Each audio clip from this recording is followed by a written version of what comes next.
There is a specific, hollow sound a ballroom makes when 300 millionaires decide you are the evening's entertainment. I stood center stage, blinded by the spotlight, while Bianca Sterling, the CEO's daughter, drunkenly auctioned me off to the crowd for $10. She called me the office buzzkill, a cheap prop for her charity gala. Everyone laughed, thinking I was freezing up from humiliation, but they were wrong. I wasn't freezing. I was focusing. Specifically, I was memorizing the serial number on the diamond necklace she was wearing, the exact same necklace she had reported stolen for insurance money 3 months ago. She thought she was selling a joke. She didn't realize she was handing the evidence to the only person who knew how to use it. Before I tell you how my silence turned into her prison sentence, let me know where you're tuning in from in the comments. And if you've ever been the smartest person in a room full of idiots, hit that subscribe button. This story is for you. My name is Valerie Cross, and if you were to bypass the firewalls of Sterling Corporation and access my encrypted personnel file, you would find a decade of performance reviews that describe me with words designed to strip a human being of their personality: methodical, risk-averse, technically proficient, and rigid. In the glossy, high-speed world of modern corporate finance, where disruption is treated like a religion, these are not compliments. They are polite warnings. They paint a picture of a woman who is the bureaucratic equivalent of a concrete wall on a racetrack. But at 42 years old, sitting in the corner office that smells perpetually of dust and ozone, I have accepted my role. I am not here to be the charismatic leader on the cover of Forbes. I am here to be the friction. I am the necessary resistance that prevents the overheated engine of unchecked greed from exploding into a shrapnel cloud of federal indictments. I live my life in the subclauses of vendor contracts and the quiet, terrifying math of liability assessment, standing as the silent guardian of shareholder value in a building populated by trust fund babies who treat the laws of the Securities and Exchange Commission like mild suggestions. The night of the annual Sterling Gala was a masterclass in this specific brand of corporate dissonance, a spectacle of wealth so garish it felt like a hallucination. The grand ballroom of the plaza had been transformed into a suffocating garden of imported lilies and self-congratulation, the air thick with the cloying scent of flowers, masking the underlying odor of desperate networking and stale champagne. From my vantage point near the emergency exit, a strategic position I had cultivated over 10 years of mandatory social events, I observed the ecosystem of the company laid out in brutal clarity. The sales directors were sweating through their tuxedos near the open bar, loud and boisterous. The operations team checked their phones under the tables, terrified of missing a metric, and the executive circle held court near the stage like feudal lords, oblivious to the fact that their empire was built on a foundation of leveraged debt and creative accounting. When Bianca Sterling ascended the stage, the atmosphere in the room shifted perceptibly, the way the air pressure drops before a tornado touches down. As the vice president of branding and, more pertinently, the daughter of CEO Arthur Sterling, Bianca moved with the reckless, unearned confidence of someone who has never been told no without immediately firing the person who said it. She was wearing a gown that looked like spun silver, tight enough to restrict breathing, but loose enough to flaunt the kind of physique that only personal trainers and unlimited leisure time can purchase. She grabbed the microphone with a manic enthusiasm, her voice amplified to a painful decibel, and began to derail the carefully scripted auction. The moment she called my name, demanding I step into the blinding wash of the stage lights, I didn't feel the flush of embarrassment that the audience expected. I felt a cold, clinical detachment wash over me, a survival mechanism honed by years of analyzing disaster scenarios.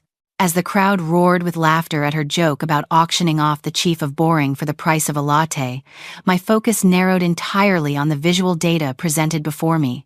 Standing there, framed as a prop for her amusement, my eyes locked onto the jewelry resting against her clavicle. To the untrained eye of the donors and junior analysts in the room, it was just a necklace, a dazzling display of wealth appropriate for an heiress. But I possess a memory that functions less like a camera and more like a forensic scanner. I had spent 40 hours reviewing the high-resolution appraisal photographs of that specific Cartier piece when she filed the theft claim 3 months prior. I recognized the unique inclusion in the center marquise diamond, a tiny carbon spot visible only under direct light, and the specific asymmetry of the sapphire halo. The necklace hadn't been stolen from her hotel suite in Paris, as the police report stated. It had been tucked away in a safe, while the $250,000 insurance payout I had authorized was wired directly into a personal account she controlled.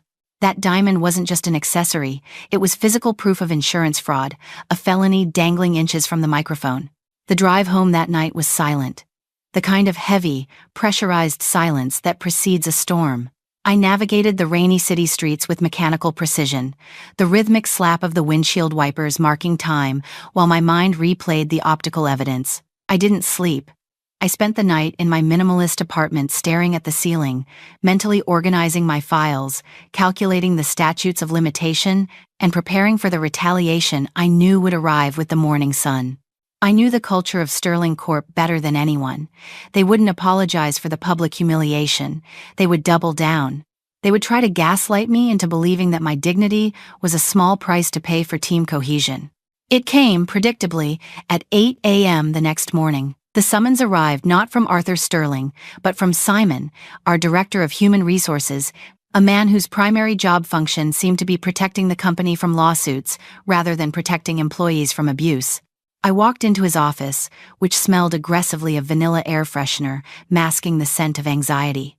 Simon didn't offer me coffee. He didn't look me in the eye.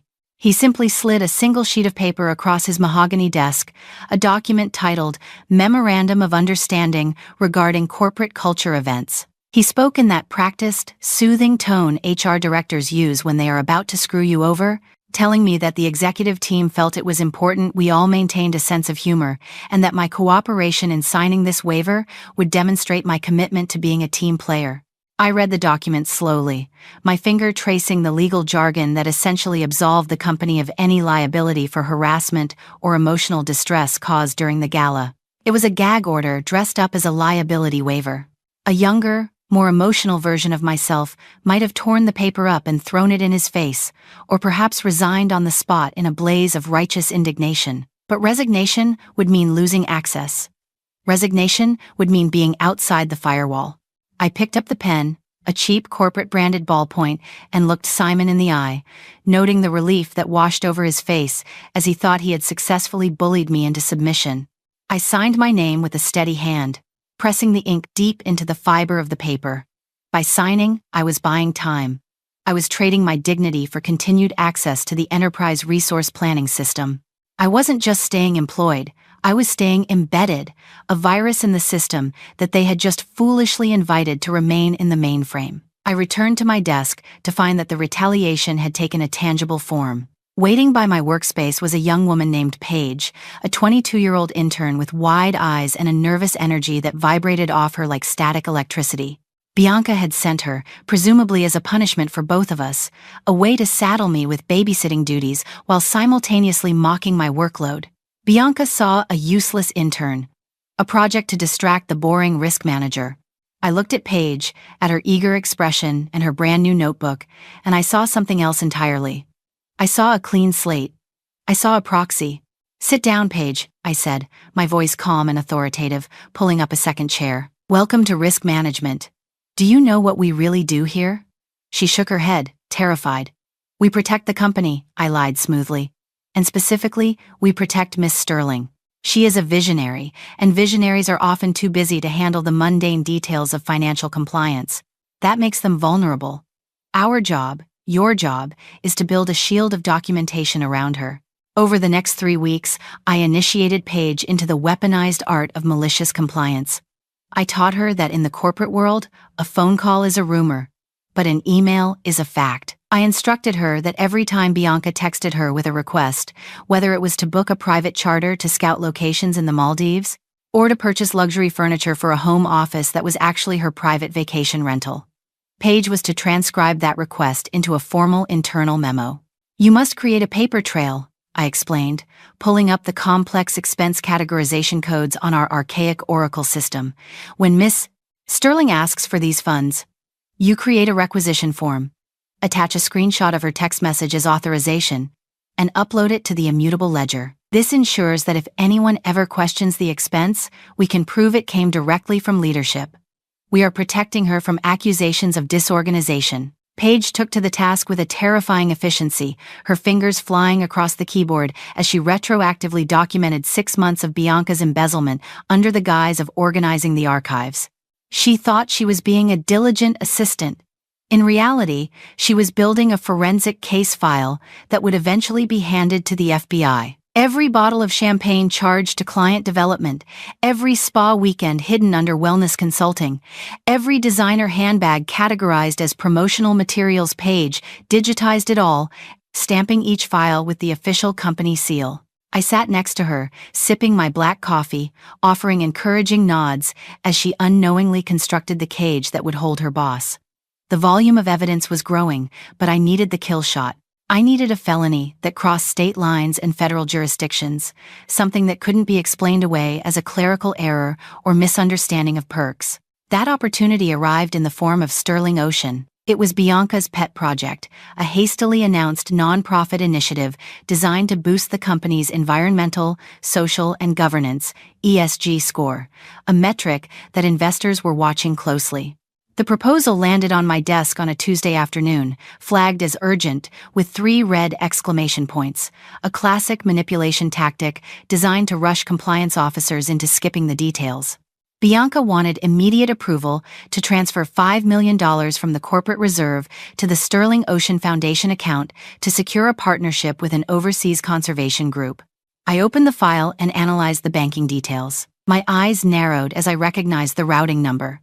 It wasn't a charitable organization's account. It was a shell entity, registered in the Cayman Islands, a jurisdiction famous for its financial opacity. The address listed for the foundation corresponded to a mailbox rental service in Georgetown. It was a classic greenwashing scheme: move corporate money into a fake charity, claim the tax deduction to boost the bottom line, and then funnel the cash back into private accounts while posting stock photos of clean oceans on Instagram. I knew that if I rejected the transfer, Bianca would simply go over my head to her father, Arthur Sterling. He would approve it, berate me for slowing down progress, and I would lose my leverage. So, I adopted a different strategy. I prepared the approval documents, but I added a necessary layer of corporate protection.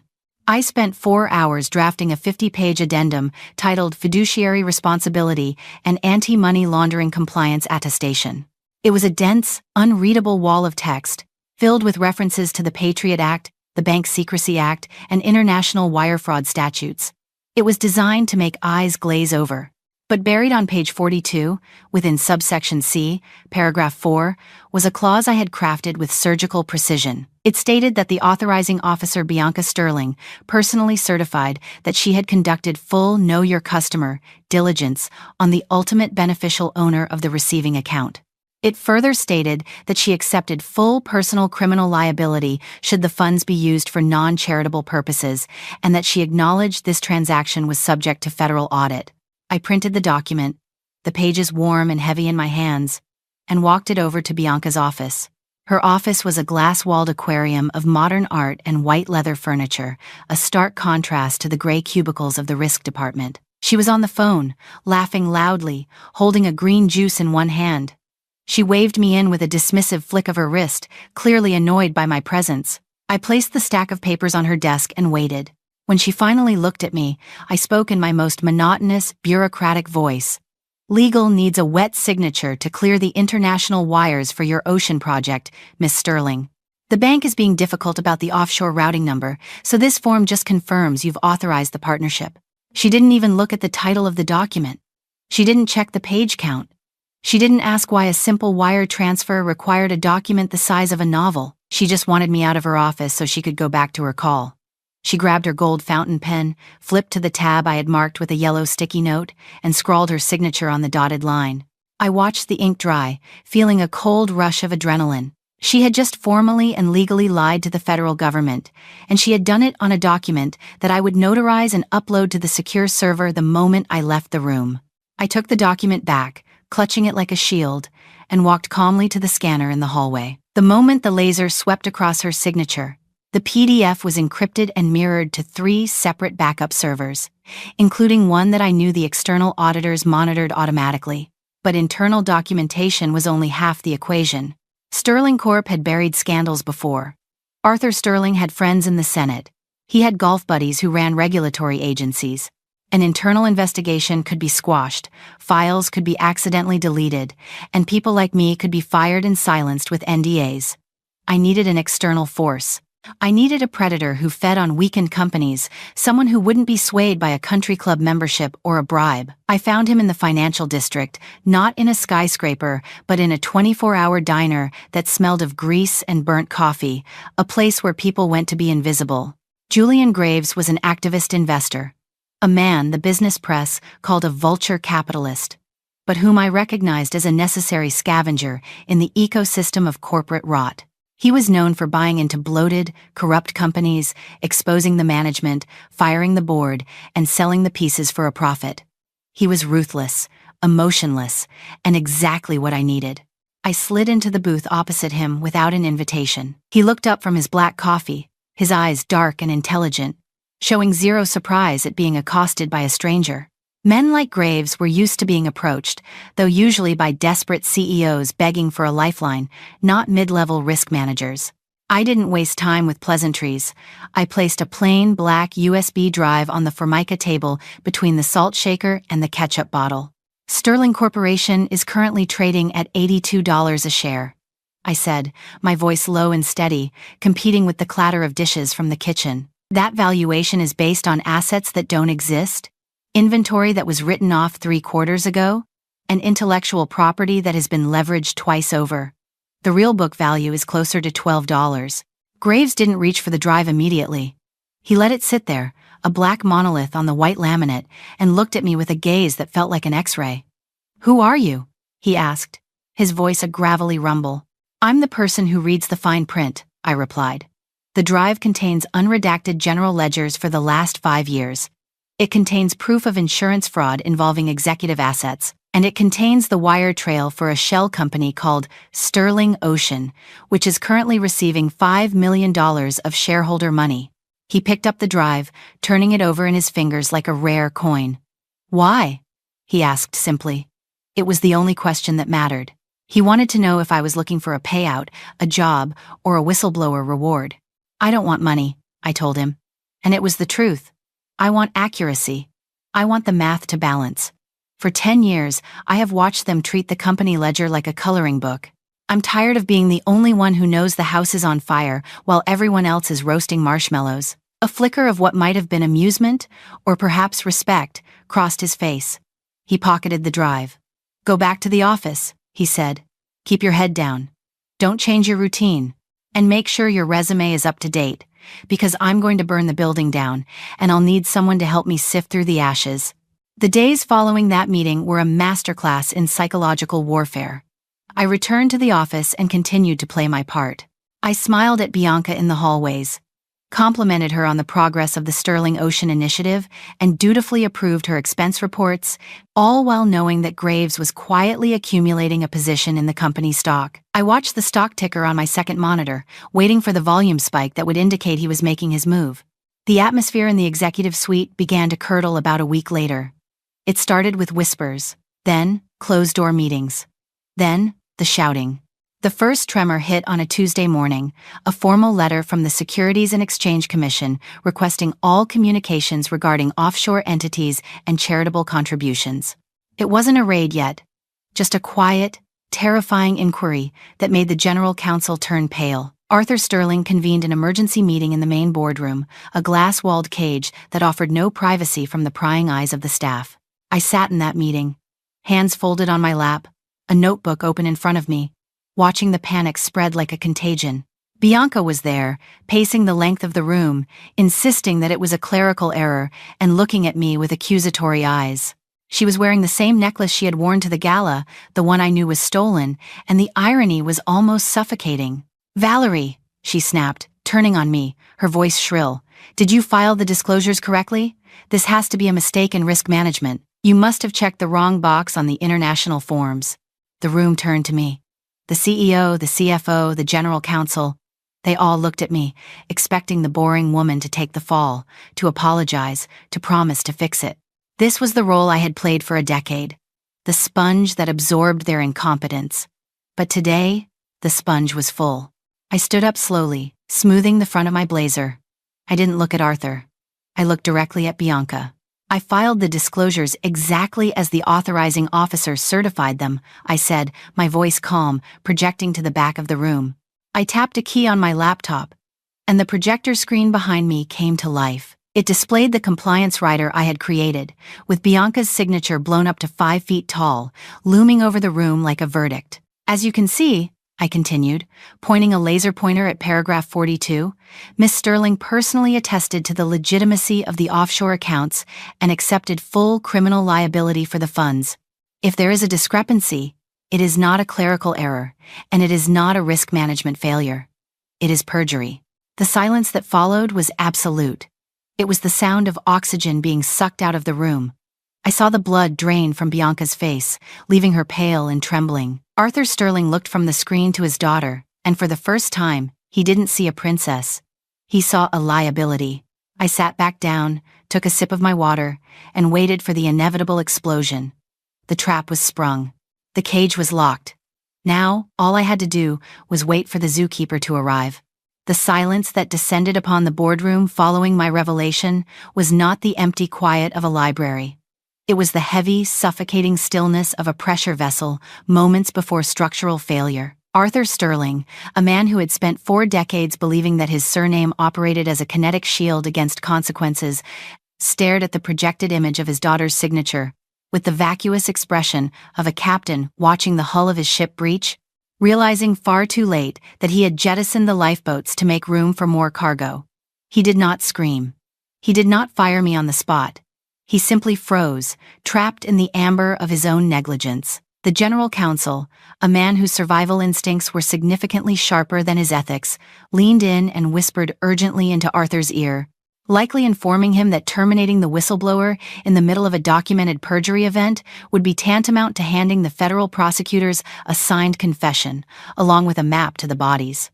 So, I was allowed to leave the room, not as a victim, but as a ghost, haunting the machine I helped build. I walked back to my desk with the steady, rhythmic click of my heels on the marble floor, echoing like a metronome, counting down the remaining hours of the Sterling dynasty. When I returned to my office, the atmosphere on the floor had shifted. The air tasted metallic, charged with the static electricity of unspoken panic. Paige, my unwitting accomplice and now the keeper of the keys, was staring at her monitor with wide, terrified eyes, sensing the shift in the atmospheric pressure. As phones stopped ringing and executives retreated behind closed doors to shred documents they should never have created. I sat down, took a slow sip of my cold coffee, and gave her the most important instruction of her short career. I told her to print a hard copy of every single log she had generated in the last month, every flight manifest, every altered invoice, every erratic text message from Bianca, and to take them home. I framed it as standard off-site backup protocol, a lie she accepted because she needed structure in the chaos. But in reality, I was ensuring that when the inevitable purge began, the truth would survive in a cardboard box in a queen's apartment, far beyond the reach of Arthur Sterling's shredders. The following evening marked the official launch party for Sterling Ocean, the very charity that was currently serving as a laundry chute for embezzled funds. A testament to the delusion of the Sterling family that they refused to cancel the event. Bianca Sterling operated under the magical thinking of the ultra-wealthy. She believed that if she simply smiled brightly enough, wore enough diamonds, and hired a loud enough DJ, the reality of wire fraud would dissolve into the ether like a bad dream. The event was held at a private pier on the Hudson River, a venue that cost more to rent for 6 hours than most of our junior analysts earned in a year. Decked out in sustainable bamboo furniture and blue mood lighting that made everyone look like they were drowning in deep water. I attended not as a guest, but as a forensic observer, standing in the shadows of the catering tent, nursing a club soda, and watching Bianca work the room with a manic, brittle energy that bordered on hysteria. She was telling a group of potential investors about her vision for cleansing the seas, her voice reaching a pitch that shattered glass, while Arthur Sterling stood by the bar, drinking scotch with a grim determination, his eyes darting toward the entrance every time the heavy doors swung open. They were waiting for a miracle. They were waiting for the fixers to call and say the problem had gone away. Instead, they got the consequences.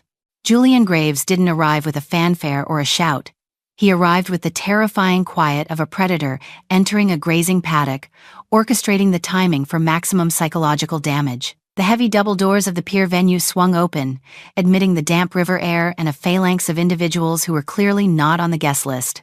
He walked through the main entrance flanked not by security guards, but by 4 individuals wearing navy blue windbreakers with yellow lettering on the back that spelled out Federal Bureau of Investigation, and 2 others in the sharp, ill-fitting suits characteristic of the Forensic Accounting Division of the Department of Justice.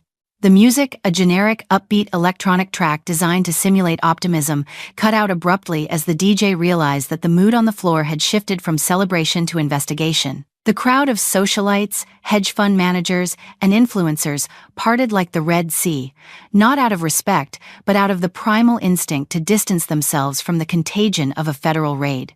Bianca froze mid-sentence, her champagne glass tilting dangerously in her hand, the liquid spilling onto her couture gown unnoticed. Her eyes locked onto the agents as if she were trying to process a language she didn't speak, a look of genuine confusion from someone who had never considered that the laws of gravity applied to her. She looked for her father, searching for the safety net that had always been there. But Arthur Sterling had already turned his back, feigning a sudden fascination with the dark currents of the Hudson River, a final act of cowardice from a man who had always let others pay his bills. The lead agent, a woman with a face carved from granite and eyes that had seen every variation of white-collar denial, stepped onto the low stage where Bianca was standing. She didn't unholster a weapon. She unholstered a warrant, holding it up like a holy relic of the legal system. "Bianca Sterling," she said. Her voice projected clearly without the need for a microphone, cutting through the heavy silence of the pier. "I am Special Agent Miller, with the Financial Crimes Task Force. We have a warrant for the seizure of all electronic devices in your possession and a subpoena for your immediate testimony regarding the misappropriation of charitable assets. Please place your phone and any other digital devices on the table." Bianca laughed, a high, fractured sound that echoed horribly off the metal beams of the pier structure, a sound devoid of humor. "This is ridiculous," she stammered, looking around for support that wasn't there, her smile trembling like a fault line. "Do you know who my father is? This is a misunderstanding. My risk manager. She handled the paperwork. You need to talk to Valerie Cross. She's the one who filed the forms." The agent didn't blink, didn't flinch, didn't show a flicker of emotion. "We have already spoken to Miss Cross," she replied, and for the first time, she looked across the room, her gaze finding me in the shadows. "Miss Cross provided us with the notarized compliance attestation you signed, accepting full personal criminal liability. The paperwork isn't the problem, Miss Sterling. The theft is the problem." The realization hit Bianca like a physical blow.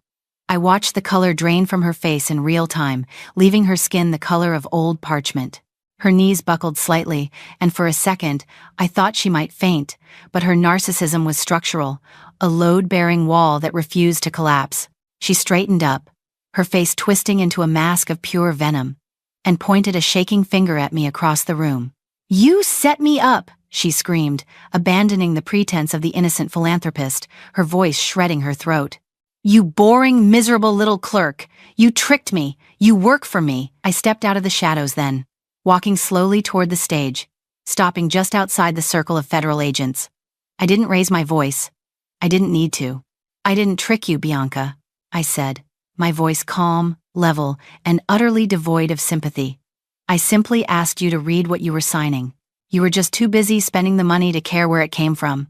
Competence isn't a trick. It's a requirement." The agents moved in then, professional and efficient, asking her to surrender her phone and her laptop. As they escorted her off the stage, the flash of cameras from the press, who had been tipped off by an anonymous source named Julian Graves, turned the night into a stroboscopic nightmare. Bianca Sterling, the princess of the boardroom, was led away not in handcuffs, but in a cloud of humiliation that was far more binding. Arthur Sterling was not arrested that night, but as he watched his daughter being led away, surrounded by the flashing lights, he knew that his execution was merely delayed. He looked at me across the empty dance floor, and in his eyes, I saw the dawning realization that the boring woman he had ignored for a decade had just dismantled his legacy with a ballpoint pen. The next morning, the Sterling Corporation headquarters was a crime scene without yellow tape. The silence in the hallways was heavy and suffocating, broken only by the sound of shredders running in offices that hadn't been raided yet and the frantic typing of employees updating their LinkedIn profiles. The board of directors called an emergency meeting at 9 a.m. But the room was different this time. Arthur Sterling sat at the head of the table, looking 10 years older than he had the day before, his gray skin matching the color of his suit. But the chairs to his right and left were empty. His allies, the sycophants who had laughed at his jokes for 20 years, had deserted him. At 9:05 a.m., the heavy oak doors opened, and Julian Graves walked in, followed not by lawyers, but by me. He didn't ask for permission to enter. He walked to the side of the table and placed a single document on the mahogany surface with a thud that sounded like a gavel. "I currently control 32% of the voting shares of this company," Graves said, his voice a low rumble that vibrated in the chest, addressing the terrified board members. "Combined with the proxy votes from the institutional investors who are currently panicked about the federal investigation, I control 51%. This is a hostile takeover, Arthur. And it is effective immediately." Arthur stood up, his hands trembling on the table, trying to summon the ghost of his former authority. "You can't do this," he sputtered, his voice weak and reedy. "This company has been in my family for 3 generations. We have a legacy. You can't just walk in here and take it." "Your legacy is a Ponzi scheme wrapped in a marketing campaign," Graves replied, sitting down in the chair to Arthur's right, occupying the space where Arthur's power used to live. "And it ends today. The board has 2 choices. You can vote to remove Arthur Sterling as Chief Executive Officer for cause, citing gross negligence and failure of fiduciary duty, which will allow us to claw back his severance package to pay the SEC fines. Or you can stand with him, in which case, Miss Crosshair is prepared to walk the Federal Bureau of Investigation through your individual expense reports and approval logs for the last 5 years." He gestured to me. I placed my laptop on the table and opened it, projecting a spreadsheet onto the main screen. It wasn't the fraud log this time. It was a list of director perks, the golf trips to Scotland, the consulting fees paid to spouses for work never done, the leased luxury cars used by teenage children. It was the petty, banal corruption that every person in that room had participated in, believing they were untouchable because everyone else was doing it. I looked at the board members, making eye contact with each of them in turn, letting the silence stretch until it became unbearable. "I have backup copies," I said simply, "and I have already categorized them by tax year." The vote took less than 3 minutes. It was a unanimous decision to terminate Arthur Sterling, effective immediately, with no severance, no golden parachute, and a recommendation for legal action to recover damages. They ate their own to save themselves, just as I knew they would. Arthur looked at me as he packed his briefcase, his hands shaking so badly he couldn't close the latches, his eyes filled with a confusion that was almost pitiable. "I gave you a job," he whispered. "A final plea for gratitude. I paid you for 10 years.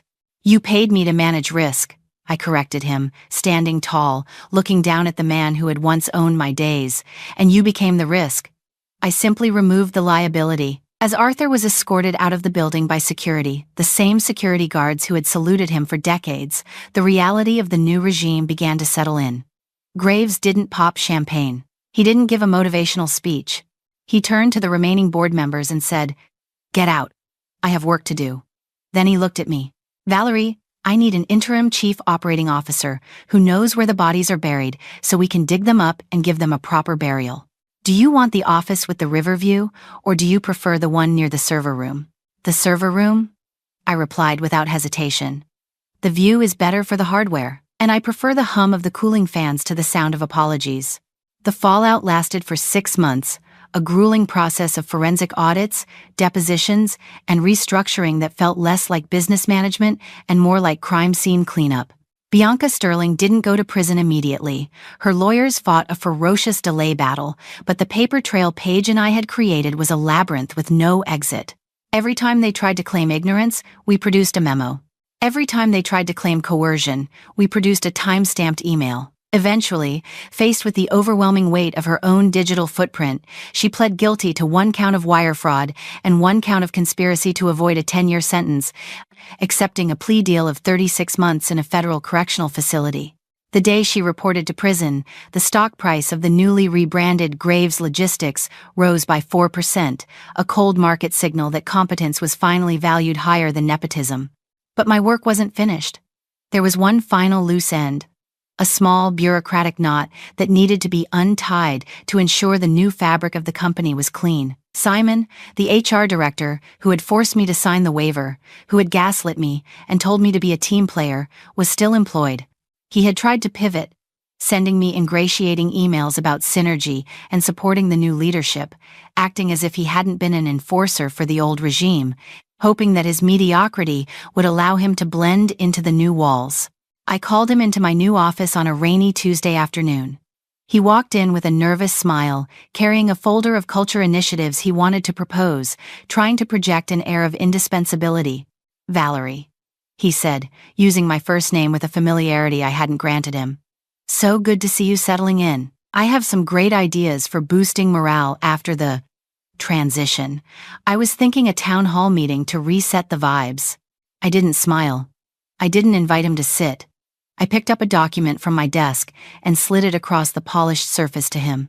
It wasn't a termination letter.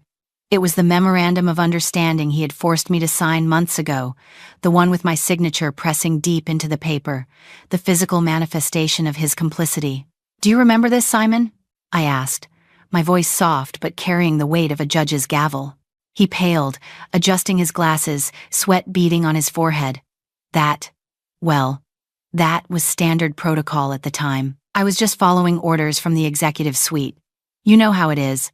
We have to be flexible in HR. We have to adapt to the leadership's needs. That's the problem, I said, leaning back in my chair, interlacing my fingers. I don't need flexibility in human resources. I need rigidity. I need someone who understands that protecting the company means protecting the employees from the executives, not the other way around. You failed in your primary duty of care. You allowed a hostile work environment to metastasize because it was easier than challenging authority. You chose comfort over compliance. I slid a second paper across the desk. This is your termination notice for cause: gross negligence and failure to uphold labor compliance standards. "You can't do this," he stammered, his facade crumbling, the company man mask slipping to reveal the frightened bureaucrat underneath. "I know where the files are. I know the history. I can be useful." "I know," I replied. "I wrote the history. And you are no longer part of the future. You have 15 minutes to clear your desk. Security is waiting outside. And Simon?" I paused, waiting for him to look at me. "Be a team player. Don't make a scene." He left without another word, shrinking into himself, a man whose power was derived entirely from a system that no longer existed. 6 months later, the company is unrecognizable. The visionary artwork has been replaced by whiteboards filled with logistics data.